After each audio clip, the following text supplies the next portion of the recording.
beginning. Great.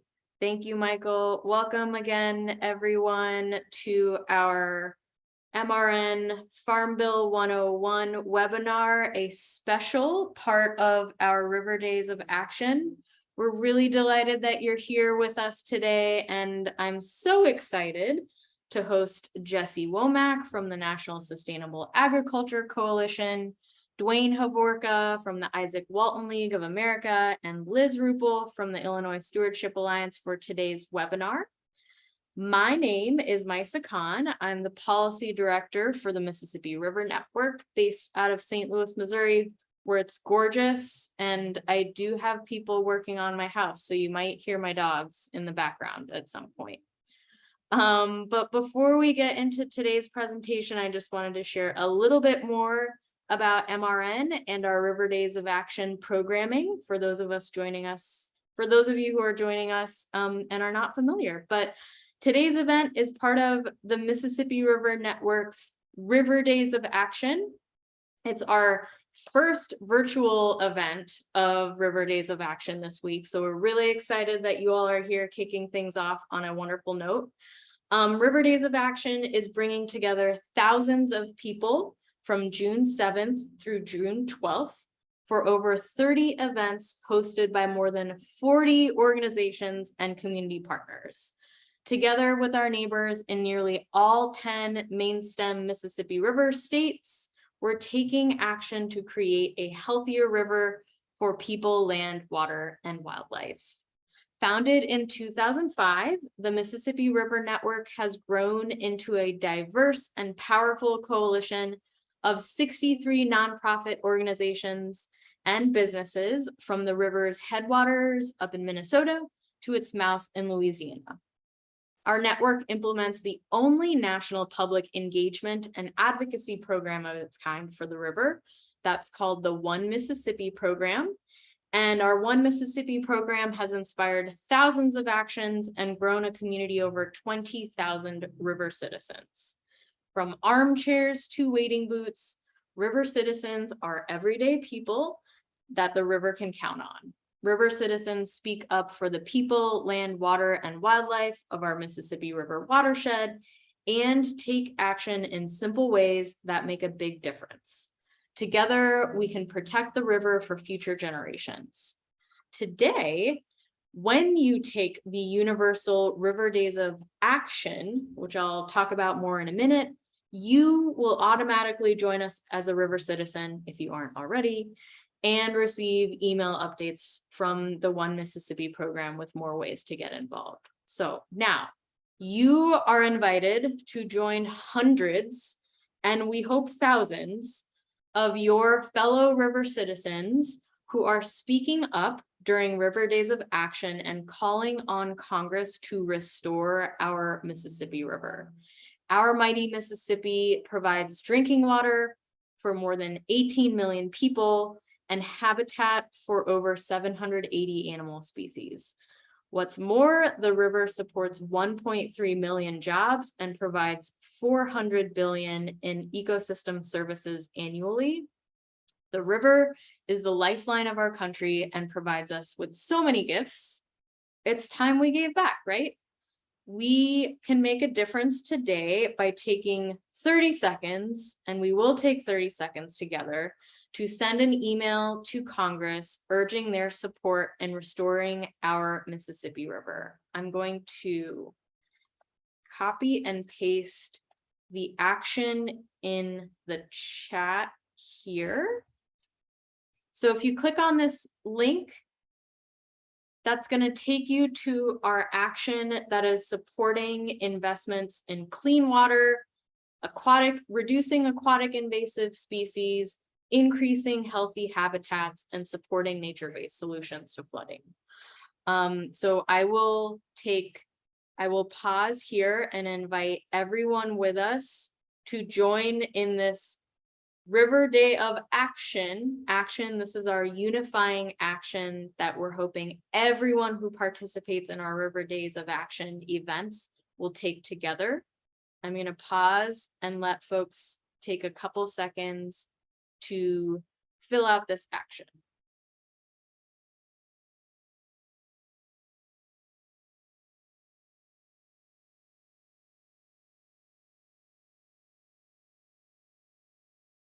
All right.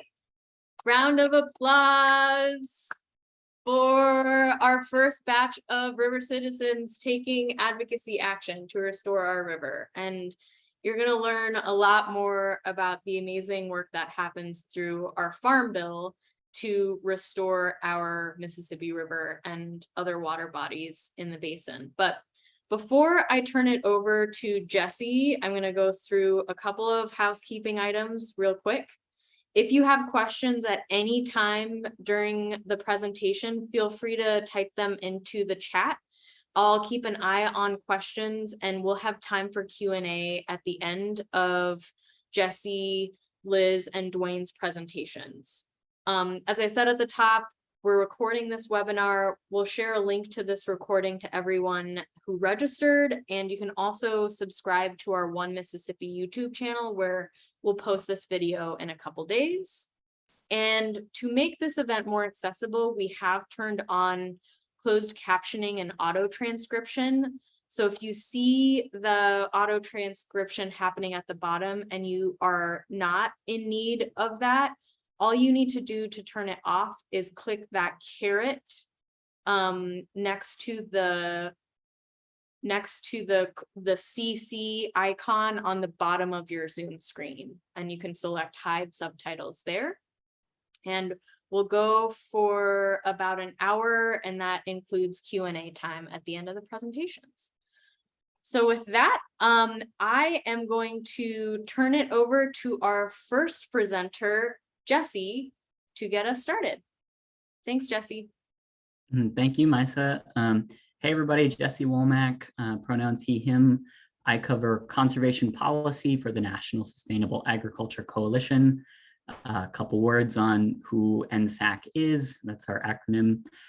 We're a national organization of organizations all working to improve federal agricultural policy, make it more sustainable, make sure it supports farms that are truly sustainable. We have over 130 member organizations across the state who in turn have their own farmer members and other sustainable ag concerned constituencies. And all of those folks, members and our members' work together to sort of funnel up federal policy ideas to us at NSAC National Headquarters here in Washington, D.C., where folks like me spend our time passing our members' good ideas on to members of Congress. And one of the big pieces of legislation that we work on all the time, both during the cycle when it's authorized and the rest of the year, is the Farm Bill. So you can see on the slide, I'm going to cover three kind of big topics related to the Farm Bill today. But before I dive in, I just wanted to sort of illustrate the big connection between the Farm Bill and a clean and healthy Mississippi River. And that is that, you know, the way we manage our agricultural land across this country has a pretty direct and dramatic effect on surface water quality, and a good portion of the federal spending and limited regulation that does exist to help improve agriculture's impact on surface water quality and on the quality of the Mississippi River is all authorized in the Farm Bill. So that's why we're going to learn about it today. And next slide, please. So I'll start with a little bit of history. The Farm Bill is what we call today a piece of omnibus legislation. And this means that it is a big, massive bill kind of pieced together using multiple different other bills and addressing tons of different topics and policies. These bills are really quite massive. The Farm Bill, I believe, is multiple thousands of pages long when it's fully written and authorized. So it's a very significant piece of federal legislation. The initial farm bills were written back during the time of the Dust Bowl. The original Farm Bill really was comprised of three separate but related bills, all enacted in the 1930s as part of Franklin Delano Roosevelt's New Deal legislation. The Farm Bill came about as a means to address two concurrent problems: rock bottom prices for farmers due to overproduction and extensive hunger and poverty, both on and off farms. Early farm bills also sought to tackle a few other really important issues to the agriculture community: catastrophic erosion and soil loss from drought and poor land stewardship, something that has a direct impact on surface water quality. Those early bills also sought to address things like lack of credit for small farms, the need for basic rural infrastructure, and unfair export and trade policies set at the federal level. The historic origins of the Farm Bill can still be seen in the outlines of the bills we pass today. And in that, it's really important to note that early farm bills explicitly excluded farmers of color and communities of color and how their programs were set up and delivered, and helped directly contribute to the generations of land loss that we've seen in this country. For example, there's a storied history of USDA programming related to loans being denied to persons of color across this country.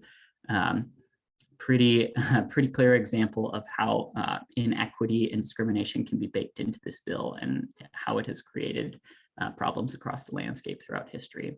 That's all on top of the stolen land and labor underpinning our agricultural system writ large, and that goes back to the founding of our country. So it's important to be aware of that context because it shapes where we are today, and it's very much part of the policy landscape that we're navigating as we're both trying to solve environmental challenges as well as historic challenges with racial discrimination. The Farm Bill is a massive opportunity to address both things, and it's really important to keep that in mind as we're doing our political advocacy work. Next slide, please. So, what is the Farm Bill? I already mentioned it's a big piece of omnibus legislation. It is authorized for a 5-year cycle. The current Farm Bill expires in September of 2023, at which time we will need to renew it for an additional 5 years. Over those 5 years, we expect it to spend over $400 billion. I think the 2018 Farm Bill was projected to spend about $450 billion over its 5-year life. Since this is, again, a massive omnibus piece of legislation, it shapes what we eat, what farmers grow, who can access land and capital, tons and tons of different things that are really fundamental to what our food and ag system looks like here in America. Next slide. Farm bills are broken up into titles. The 2018 Farm Bill had 12 titles. Each of these has its own sort of topical list of programs and policies contained within it. The number and name of titles can change Farm Bill to Farm Bill, but I think the 12 titles you see listed here have been fairly consistent, and certainly some of these are really long-standing historic titles, like the conservation title has been around for quite a while. I'm not going to share a whole lot more detail on each of these, but just note this is sort of the base structure of how Farm Bill and all the policies it contains, how all that is organized. Next slide, please. So looking at those titles in terms of the number, the total amount of funding authorized within each, it's pretty apparent that although there are 12 titles, there are really 4 big titles. The biggest one here being nutrition. 76% of Farm Bill spending goes into nutrition programming. This is stuff like the Supplemental Nutrition Assistance Program, or SNAP as it's known. There are other programs in there, and there's a whole world of very intense politics surrounding that particular title. I'm not going to spend a lot of time on that today. The other 3 big titles are really, really important to having a clean and healthy agricultural system: crop insurance, commodities, and conservation. You can see each of these accounts for 7 to 9% of total Farm Bill spending over 5 years, anywhere between $29 and $38 billion apiece. It's also really important to note that other category, all the other titles, it's about 1% of total Farm Bill spending. So there are a lot of wonderful, innovative, and truly important things happening in those titles. If you're a big fan of local food and the promise that local food systems have for improving our ecological footprint, or human health outcomes or things like that. That spending is happening in those other titles in that 1%. It's much, much smaller than the spending we do on some of the other titles. Next slide, please. So what is not in the Farm Bill? Everything on this slide is an issue that is considered not a part of the Farm Bill. While these issues are all directly related to agriculture, they're not included in farm bills because they fall outside of the jurisdiction of the agricultural committees in the House and Senate. And instead, these issues are under the jurisdiction of other committees. So that's a pretty basic thing to understand. The Farm Bill is a House and Senate Agriculture Committee work product, and therefore when we write a Farm Bill, we can only add pieces of legislation that those committees have the authority to work on. So taking an example from this slide, farm worker rights and protections, those fall under the jurisdiction of the House Education and Labor Committee, as well as the Senate Health, Education, Labor, and Pensions Committee. And therefore, really big deal in the food and ag system, not a Farm Bill topic. Next slide. So what of the topics we are allowed to cover in the Farm Bill, what does the legislative language we write into that bill, what does it really do? Almost all of the legislative language included in a Farm Bill is what's called authorizing language. This means it is bill text that creates or modifies programs. So if you think of something like the Environmental Quality Incentives Program that farmers use to install conservation practices on their land, that is authorized in the Farm Bill. And the contours of that program are enumerated in the Farm Bill.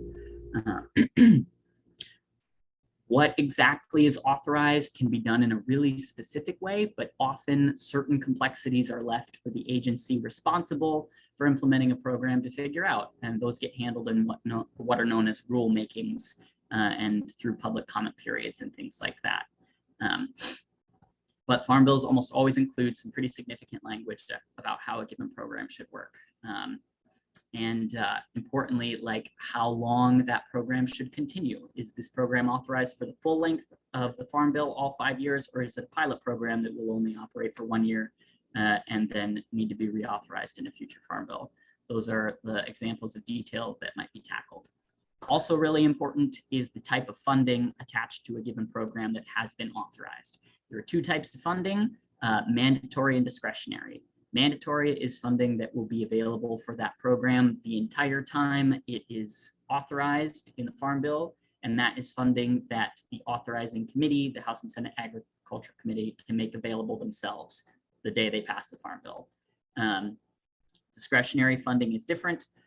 When the House and Senate Ag Committee write discretionary funding in for a given program, what they're saying is this program can have up to $10 million, for example, but we're not going to decide how much right now. We're going to let the Appropriations Committee pick the amount up to $10 million for every year that the program is authorized. This is a really important distinction. If you have a program that you believe creates a lot of good in the world, you really need to know, do I have to advocate for it once every 5 years and protect my mandatory funding, or do I need to advocate for it every year and go get discretionary funding? Some programs are kind of grant-based, things like the Regional Conservation, RCPP, I'm going to forget one of the P's right now. Regional Conservation Partnership Program, that's essentially a grant program. And the Farm Bill, when it creates a grant program, will often write in some things controlling how that grant gets rolled out. Things like who is eligible for the funding, if there is priority status for any applicants to that program, and allowable expenses for grant funds, things like that. Those will often all be enumerated in the program when the program, or in the Farm Bill when the program's authorized. Next slide, please. All right, so who writes the Farm Bill? I already mentioned that it is very much a work product of the House and Senate Agriculture Committees. What's really kind of important to note here process-wise is that essentially two Farm Bills are being written simultaneously when we say we are writing a new Farm Bill. So both the House and Senate agricultural committees begin drafting their own version of the bill. Those committees then mark up and pass out their version of the bill. Those go to the full House and Senate respectively. Once the bill is passed out of there, it goes to a conference committee where members of both chambers iron out the details, send it back to full House and Senate for passage. Once that happens, it goes to the president's desk and we have a new farm bill. There are sort of pre-work steps to that process, though. That's sort of the basic legislative process. But both the House and Senate committee really start working on the Farm Bill well before that actual drafting process. And that starts with committee hearings on Farm Bill topics. And this is something that is going on right now, even though the Farm Bill is not set to expire until September of 2023. Both the House and Senate are both already holding hearings to discuss important topics covered in the Farm Bill, to start hearing from experts, hearing from farmers, hearing from all of their constituents on what they really need to be sure to address this cycle. Also happening right now, members are beginning to draft what are known as marker bills. Now, marker bills are pieces of legislation that are introduced into the House or Senate, not for the purpose of passing on their own, but really for the purpose of sort of entering the Farm Bill hopper. So when it comes time to truly begin drafting a Farm Bill, all of the marker bills that have been introduced will sort of be taken up by the committees, ripped apart, stitched back together, and then that's what becomes the Farm Bill. So right now, people are furiously attempting to get marker bills introduced and build support for them. So when that drafting process really starts, there's serious political weight behind the ideas in those markers, and we can be sure that they will end up in our ultimate Farm Bill. NSAC is working on one of our own marker bills called the Agricultural Resilience Act, and that act includes significant additional funding for both the Conservation Stewardship Program and the Environmental Quality Incentives Programs, the two biggest working lands conservation programs that help farmers voluntarily address things on their operations that create water quality problems. Next slide, please. So this is just a graphic kind of laying out the formal legislative process as I described above. Again, sort of the dual processes in the House and Senate, culminating in a conference committee, getting us a final bill both chambers will pass and then send to the president. For any longtime Farm Bill folks in the room, you will know that the process is rarely this simple, and we're lucky if it's even close to this simple. There are a lot of things that can happen to complicate, frustrate, or drag out this process, but ideally this is what it's supposed to look like. Next slide, please. Finally, once a Farm Bill is passed, the work really is not done. As I mentioned, some details about how programs that are authorized in the Farm Bill might be covered in the legislation itself, but there's often a lot of detail that needs to be determined after passage, and this is when the work around agency implementation really begins. So for the two conservation programs I mentioned, the Farm Bill will likely make changes to both EQIP and CSP, at which point it will then be the Natural Resource Conservation Services job to make those changes happen within the program and start, running them differently in accordance with the new law. And as they are implementing those changes, they'll often open up public comment periods to gather reaction from stakeholders on the rulemakings that they are writing for themselves to govern how they're going to implement Farm Bill changes. And so that's sort of the continuous, ongoing, never-ending way to keep engaging on Farm Bill issues, ideas, and programs, even if it isn't, prime Farm Bill reauthorization time. This work is always going on, and it frequently bleeds right into the beginning of the reauthorization cycle when it starts up again. At NSAC right now, we are furiously reviewing all of the public comments that we've written to the agency in the last 3 years, looking for things that were not ultimately implemented that we want to make sure we get into our legislative asks for this Farm Bill cycle. And all the engagement that we have done with our members around rulemakings and public comments, become good fodder for our legislative asks going into the Farm Bill cycle as well. So I think this is my last slide, and I believe I am handing the mic to Duane. Well, hey, everybody. Duane Hovorka with the Izaak Walton League of America. Thanks so much, Jesse, for giving us that great introduction to the Farm Bill. So why should you, if you care about the Mississippi, why should you care about the Farm Bill? That's this part of the presentation. For one thing, if you look at what we're doing right now in terms of our standard, our conventional agriculture, we're losing about 2 tons of topsoil for every ton of corn that we're producing. So what that means is about 6 tons of soil are rolling off of our cropland every year. Most of that's rolling into local rivers and lakes and all the way down the Mississippi. That's 150,000 tons of phosphorus going down into the Gulf of Mexico annually, 1.3 million tons of nitrogen moving down into the Gulf, and that's creating the dead zone that we've all heard about down in the Gulf of Mexico, but it's also causing problems up and down the river.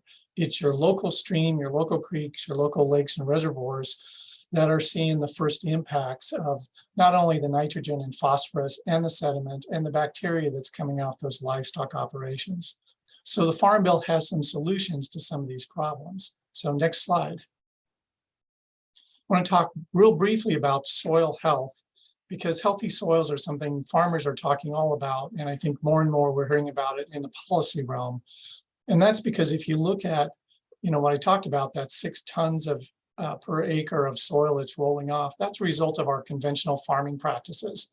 We're using a lot of intensive tilling, disking and plowing of the soil. We're leaving the ground bare all winter. So for most of the year, we've got bare ground out there that's not holding the soil in place.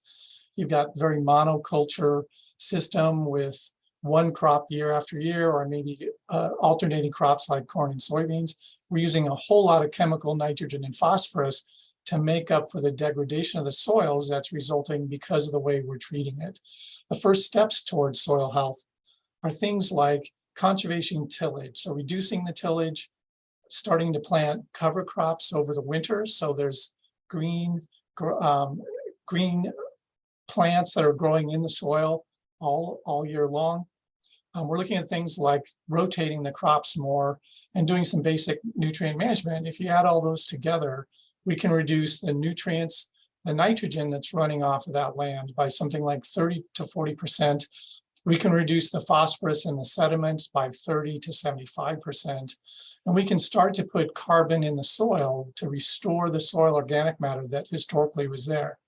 And on the next slide, we'll show you what happens when you go full out into the really healthy soils, which means eliminating tillage entirely, which means planting cover crops in the winter that are multi-species, that include things like legumes, like clovers that will put nitrogen in the soil, like rotating crops, 3 or 4 or 5 crops, so that we can break up those pest cycles, like replacing those chemical nutrients, chemical nitrogen and phosphorus with green nitrogen through planting those legumes, with manure by putting livestock all out on land. If you do all of those things right as a system, then we're getting 40% or more reductions in the nitrogen runoff. We can eliminate or vastly reduce the phosphorus and the sediment that's rolling off of those fields. We can put 0.5 ton to 1.5 tons of carbon per acre in the soil. That's good for the soil. That's also good for our climate, because it's taking that carbon out of the air, putting it in the soil where it belongs. By doing all those things, we can also reduce our use of pesticides by 50% or more. We can reduce the chemical fertilizers by 45% or more. So this transition to soil health that we're really promoting is part of what we can obtain with some of these conservation programs that are in the Farm Bill. So next slide. You saw this before. This is that pie chart that Jesse showed you. And what I'm going to focus on is that blue piece of the pie, which is about $30 billion over 5 years. So it's about $6 billion a year that goes into that conservation title. And I'll show you how that gets spent on the next slide. So we have several different flavors of conservation programs in the Farm Bill. One set of programs basically sets aside vulnerable land. The Conservation Reserve Program does that in 10 to 15-year contracts. So it's kind of a medium term kind of program. The Agriculture Conservation Easement Program does that through long-term, through 30-year or permanent easements that set aside wetlands, native prairie, and other grasslands permanently and provides protection and restoration on them. What we get out of these programs are things like buffer strips planted along streams, filter strips that reduce the runoff. We're restoring grassland, we're planting windbreaks, restoring woodlands, and we're also protecting some of the farmland, some of the grasslands, and some of the wetlands that are out there on the land. So this is one piece of that $6 billion a year. There's about almost $2.5 billion a year that goes for these two programs. Next slide. These two programs, the Environmental Quality Incentives Program and the Conservation Stewardship Program, are really designed for land, working land. So this is working farm and ranch land that's going to stay in production. The Environmental Quality Incentives Program tends to focus on a practice by practice, field by field approach to putting in place new conservation practices and by paying farmers a share of the cost of implementing those practices. The Conservation Stewardship Program takes a whole farm approach, and it focuses on putting in whole farm systems like integrated pest management, like rotational grazing systems for grazing land, like soil health systems. And what we get out of those two programs, as I said, some of those systems approach to those whole farms. We also get things like reducing the tillage, so conservation tillage and no-till, like planting cover crops in the winter, like using more diverse crop rotations, better nutrient management. And these programs, especially the Environmental Quality Incentives Program, also provides for some structural changes, things like terraces, but also things like large livestock confinement, lagoons, and waste management systems, as well as big irrigation systems like those center pivot irrigation systems that you can see out there, especially in the western part of the US. Next slide.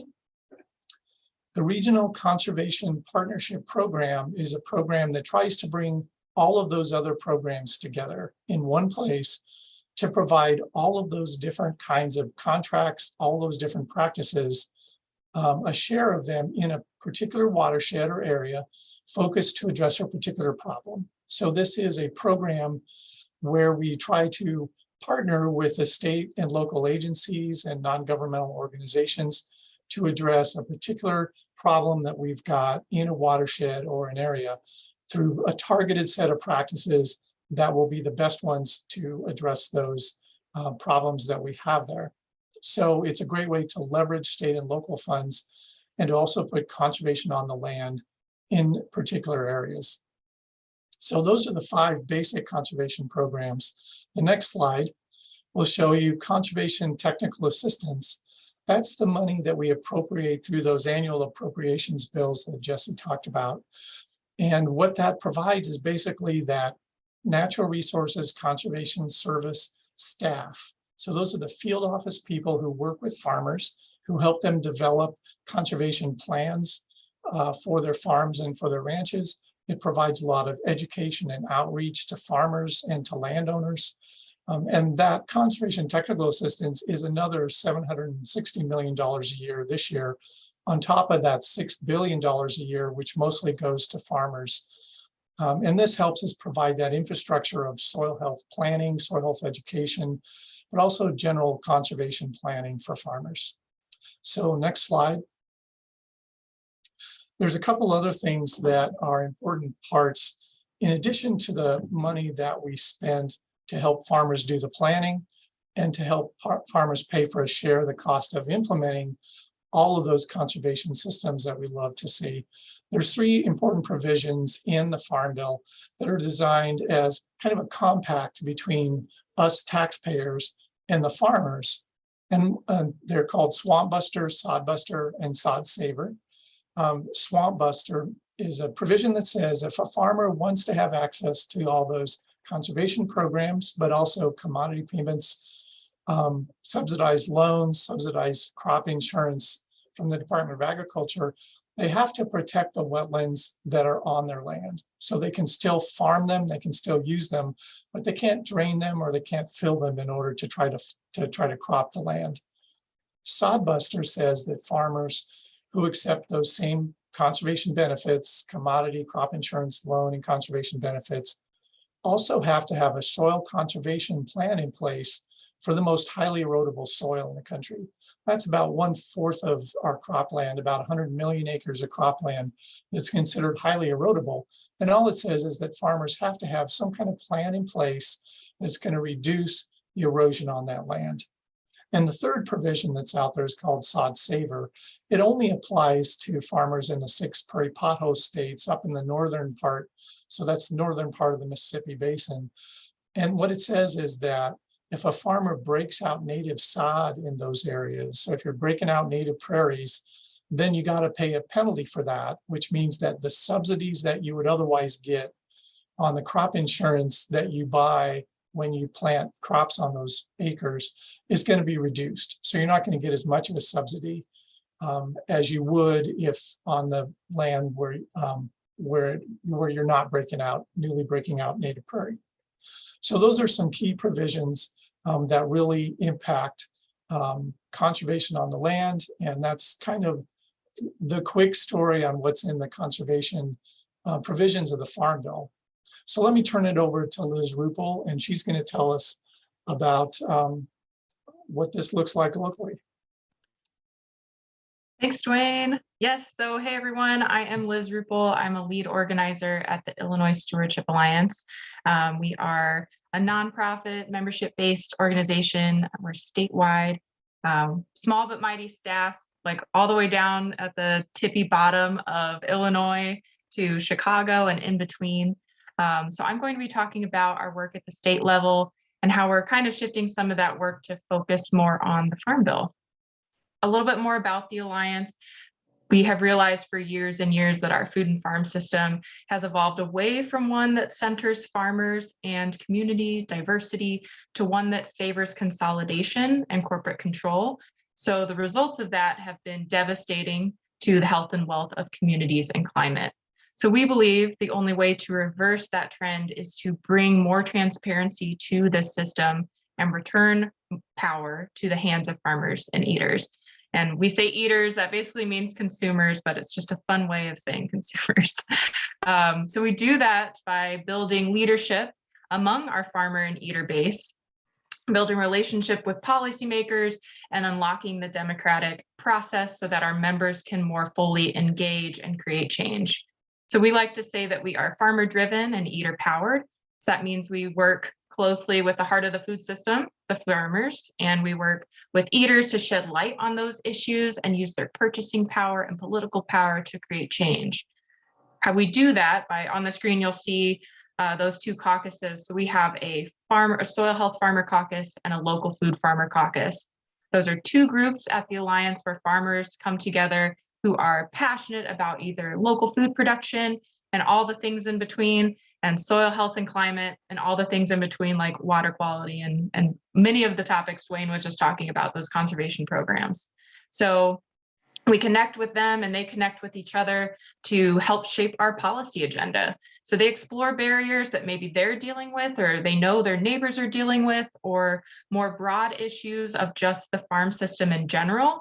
And they are, like Duane highlighted, the nutrient loss issues that are happening throughout the Midwest, especially here in Illinois. So our farmers in the Soil Health Caucus are focusing more on the strategies and those goals and how to accomplish those goals.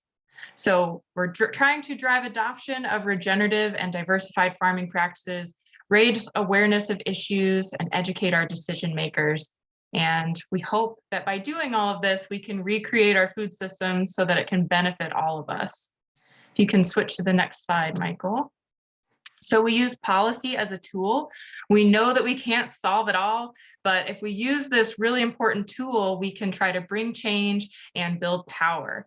When we work with farmers and eaters, we are building base, we're bringing people together, we're building community, if you will, and we're shifting the narrative and taking back control. So when we win on an issue, we are then changing lives, or we hope to.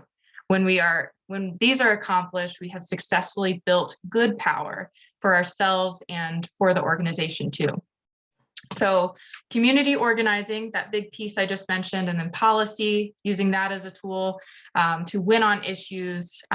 We're using those two strategies mostly at the Alliance, and we've won on a few local food and farm issues.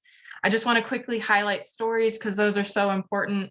We, on our next slide here, Michael, we worked with Ed Dubrick of Duchick Ranch to pass the Farmers Market Permit Act, and that's creating really smart regulations to govern the sale of meat, eggs, and dairy at farmers markets. So that will help farmers like Ed reach new customers while giving the public greater access to what Ed wants to sell them, which is his fresh eggs and poultry. We learned from him that the regulations across, like, they vary county by county here in Illinois and maybe even in other states. So he was paying a really high price in his county that he wanted to sell in, and he couldn't fathom paying an even higher price that another county wanted him to pay to vend at that market. And he wasn't sure how to navigate the rules and the process. So this piece of legislation, thanks to Ed and others in the local food farmer caucus for championing it, it showed us that we need to standardize regulations and cap those fees so that they're not 400 in one and 800 in another. And so it's making it a more fair process for all farmers to vend at potentially more locations that they would like to. And more local food is getting into your hands as eaters. The next slide there. We also worked with farmers in our Soil Health Caucus to draft a joint resolution to create a Soil Health Day and Week. Despite soil's importance to human health, climate mitigation, the environment, nutrition, and all that in between, there's really little public awareness of the importance of soil protection. So this joint resolution creates a week-long celebration and a day celebration in March here in our state to highlight the importance of soil health, raise awareness, build community. And another really cool thing about this is that a congressperson here in Illinois reached out to our office and asked if they could use the same language and draft a national resolution to dedicate December 5th as National Soil Health Day. So I'm going to drop, if you want to take another action, here's another action you can take if you want to read a little bit more about National Soil Health Day. And support that resolution. Ask your congressperson to become a co-sponsor. The next slide, please. So that's just a little bit of a taste of what people power at the state level can do. We can really make some great change together, and change only gets made if we organize together. So we wanted to learn about how we can use that same people power on a ginormous piece of food and farm policy, the Farm Bill. So why the Farm Bill? Like Jesse and Duane have both alluded to, the Farm Bill comes around once every 5 years. It's super important. It's deciding everything from who grows our food, what we can eat as consumers, the funding and the programs that farmers can access. It impacts our members in a number of ways. They want to apply to get a hoop house to grow their food. If they want to apply to get apply to plant cover crops, receive funding for farmers markets. And the time is now to support that policy so that folks can get the right tools that they need and the support that they need. In Illinois, we have a pretty incredible opportunity. We have 5 total members on those committees that Jesse mentioned who are writing this Farm Bill. That's 1 at our Senate level, both on an Ag committee and appropriations, and we have 4 at the House level. And I guess I should say 6 total because there's another member on the House that is dealing with appropriations. So we have a lot of folks that we can talk to and a lot of phone calls we can make. These are going to shake up a little bit as our state is redistricted, but we decided that it was time to shift some of our focus and do more member engagement this summer and non-member engagement. So you'll see you're invited. We are bringing folks together in various places across the state to dish on the Farm Bill. And that means that members and non-members of our organization are invited to free events to learn about the Farm Bill, ways they can take action. It's important to bring folks together to build community, but we also hope to build a little bit more base. we don't know everyone in our state, and we want to find folks that want to be engaged and want to take action. So we're hoping that these events will lead us to that point. If you could switch to the next slide. And we're also hoping to educate members and non-members about the Farm Bill, priorities that are on the table, or we want to call those marker bills. We hope those marker bills can make their way to the Farm Bill. So this is the postcard that we created for our events and that we're going to be mailing to legislators. It shows some of the top marker bills on the table. And I'm not sure if I don't think I'm repeating maybe what Jesse said. I don't know if he touched on marker bills, but a marker bill is developed in advance of the Farm Bill, and it's supporting a particular part of ag policy. So maybe it's trying to address climate change, or it's trying to address crop insurance reform. It's created to help draw support from others in Congress for changes that they want to see in the next Farm Bill. It's not intended to be passed as its own independent bill. Instead, it's wanting to try to get into the Farm Bill. So if you want to think of like the Blob, if you were around when the Blob movie came out, and the Blob is this big thing rolling through the city and it's picking up marker bills along the way, that is how I interpret what a marker bill is and how it gets sucked into the Farm Bill. But legislators won't know about it unless you tell them to support it. So with this postcard and online actions and stuff, thank you for the laughs. By using this tactic and maybe an online tactic, we hope to drive a little bit more support for these bills in particular. They're some of the top priorities, like the Agriculture Resilience Act, Strengthening Local Processing Act, and Farm to School, and Justice for Black Farmers Act. And we're happy to share some more information or answer any questions you might have about those, because we don't have time to totally dig into everything. So once people are locked in and we've got them engaged, we can reach out to those same folks to ask them to take more action throughout this authorization process, like joining roundtables, sharing their stories, making calls, taking other actions. And what I would want to end on is that if you aren't speaking up for yourself, someone else is speaking for you. And many times it might not be me, but it's a swanky lobbyist who does not care about the issues that you care about. Lawmakers at all levels are handling thousands of pieces of legislation every year, and they need champions like you to let them know which ones are important to you. At the state level, one of our favorite senators told us that the Alliance Farmer Caucus, if we hadn't have come to his office to talk to him about a bill, he would not have ever known about cover crops, how important they are, and why conservation funding is important. And he would have never known to support it. So whether this is your first Farm Bill, or maybe you've worked on several before, there's a place for you in this work. Whether you have a few minutes to just fill out a quick action alert that Misa or Michael sends out to you, or you have more time to stay engaged, your voice and your story definitely matter. And there's organizations, whether that's MRN, the Alliance, or others throughout our wonderful country that are working on this, that you can get engaged with. All right, I think I hit my mark. Thanks for listening, folks. Amazing. Thank you so much to Jesse, Duane, and Liz for your fabulous presentation. If you're not familiar with their organizations, I'm pasting a lot of links in the chat. I'll also follow up via email when I share the recording with you all, but please check out the National Sustainable Agriculture Coalition's website. Check out the Illinois Stewardship Alliance's website. Liz and the whole ISA team do incredible work in Illinois, especially engaging their farmers. And of course, the Izaak Walton League. Here are all links to their orgs.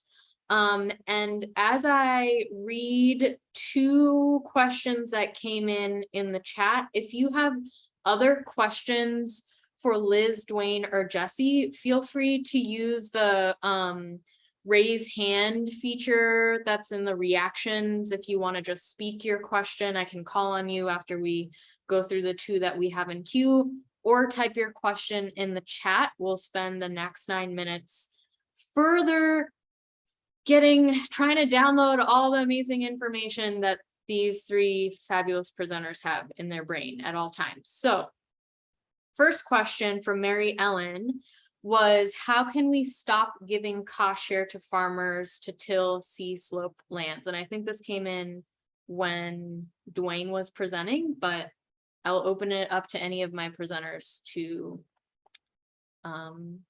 answer that question. So I'll take a shot at it and see where we go.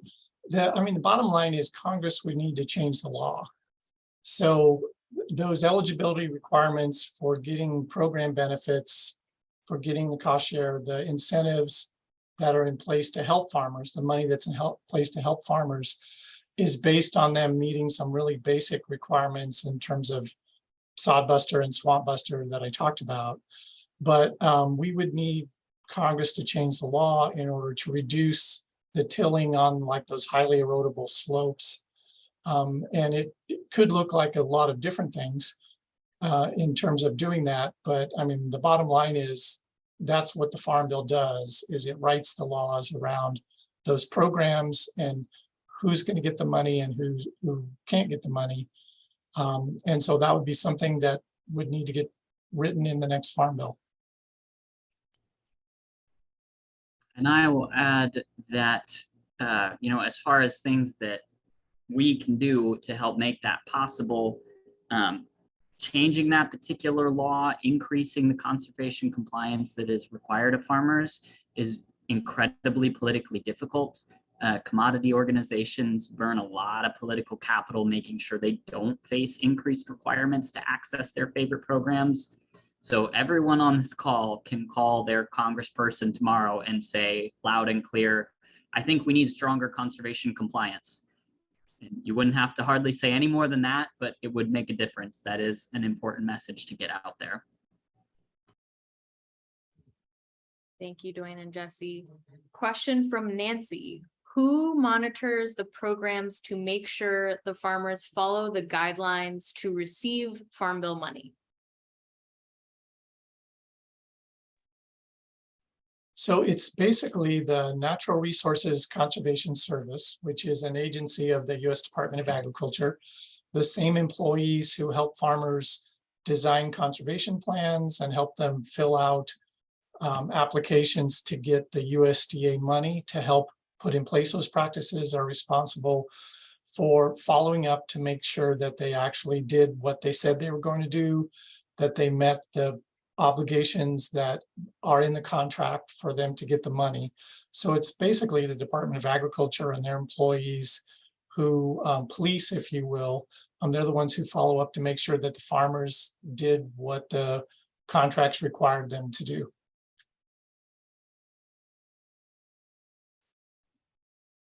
Thanks, Duane.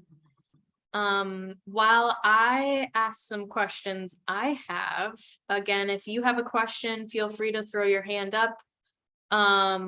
Or here, I will read this chat that just came in.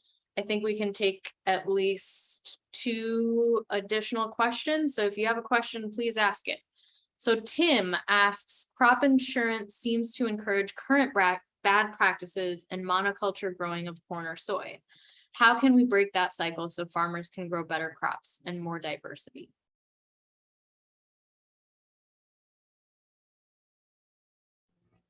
I can speak really briefly on this, though I think Duane will have some thoughts as well. But to sort of make it easier for farmers to grow more diverse crops, we spend a lot of time at NSAC thinking about improvements to the Whole Farm Revenue Protection Program, an insurance option that allows folks to insure their anticipated revenue and not an individual crop. And, this sort of gets around the whole problem in crop insurance where you need to validate, historic yields and things like that in order to get a certain level of coverage. So we see that policy option and the promotion of that existing program and investment in its promotion as a good way to get around that. But there are other solutions as well that I'm just less familiar with.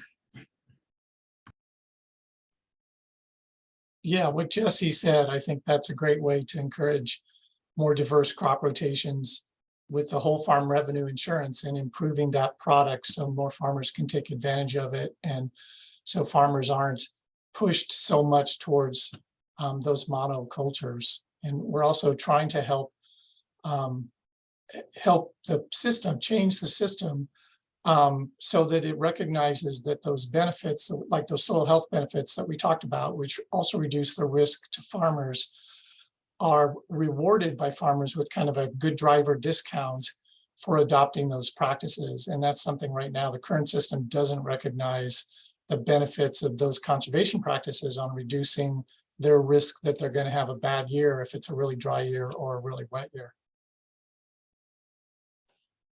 Just to add a tiny teensy bit more on like local food side of things, is like our current system has really hollowed out those opportunities. And I think there's a marker bill that NSAC is working on right now that is for local food. So it's going to try to rebuild local regional processing, aggregation, and distribution. It's about supporting that infrastructure and local and regional food systems, because without the infrastructure there, there's really no way to diversify. Say if you wanted to plant a bunch of elderberries, there's really nowhere that you can take to get that processed and packaged. And so we need to create more of those opportunities to diversify. And that's one thing that can help. Excellent. Thanks for the question, Tim. Thank you. And then final question from Mary Ellen that I'll also sandwich into my final question for all of you. So the question from Mary Ellen is, how do state committees come into shaping the new Farm Bill? So that question from Mary Ellen, and my question is, what can you sketch out where you see a Farm Bill going in the next year or so, and especially for an org that perhaps has never been involved in the Farm Bill in the past? How do you get involved? So 2 questions in our remaining minute. Fire round. So talk fast. State committees have a role in the new Farm Bill, both in telling USDA, local and state USDA people what's working and what's not working, and also when the new Farm Bill's passed and actually helping implement those new programs or those changes. Yep, well said, Duane. And I think as far as getting involved, there's a lot of, depending on where you're at, there's a lot of state organizations doing some of this work. If you're in Illinois, I recommend getting in touch with me at the Illinois Stewardship Alliance. And MRN is across every state, and they are also a wonderful resource. And I know you're already engaged with them. If you're an organization, I would say to get in touch with Jesse at NSAC. If you're not an NSAC member, I know Jesse can speak more to the perks of that, but we highly rely on Jesse and the NSAC team, because we just can't be as involved in the federal process as we would like to. We don't have a federal staffer, so they are the boots on the ground that we can rely on for really wonderful information. Yeah, and I guess I will take the opportunity there to talk a little bit about life at NSAC. Since we are engaged in this day in and day out, a big part of what we do is provide opportunities for organizations to engage with us, and that includes providing readouts to y'all as to what's happening on the Hill, what bills are getting introduced, which ones are gathering steam, and also act as a funnel for our member organizations to bring their own ideas to legislators to become marker bills. We have standing issue committees that meet once a month. So if there is a Farm Bill topic that you really have a lot to say about, there is a place at NSAC for you to say it, and we will take your thoughts directly to members of Congress. So yeah. Fabulous. Well, thank you again to the 3 of you, Jesse, Liz, Duane. Incredible information and action items that we will follow up with all of you via email. We'll circulate that link of the recording when we have it, and feel free to subscribe to the One Mississippi YouTube channel in the meantime, so you can see whenever we post videos and webinars. But that concludes our event. We appreciate